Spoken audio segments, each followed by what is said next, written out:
How to use WhatsApp's new poll feature in the group chats. Well, to use WhatsApp's new poll feature in group chats, you want to open up WhatsApp and head over to the particular group. Once you head into the particular group, what you can do is you can tap on the sticker icon there, and if you tap on sticker icon, you'll be able to see these various options, right?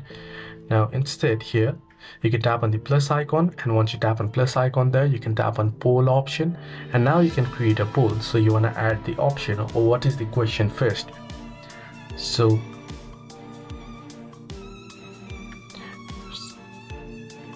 and then you can select the answer here, yes and no, and then if you want another option you can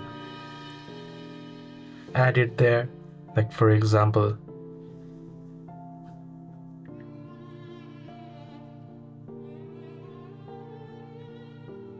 and then you can send it and the poll will be created. So this is how you can easily create the poll. Hope this video was helpful. Do like and subscribe, and do not forget to leave the comments down below if you have any further issues as well.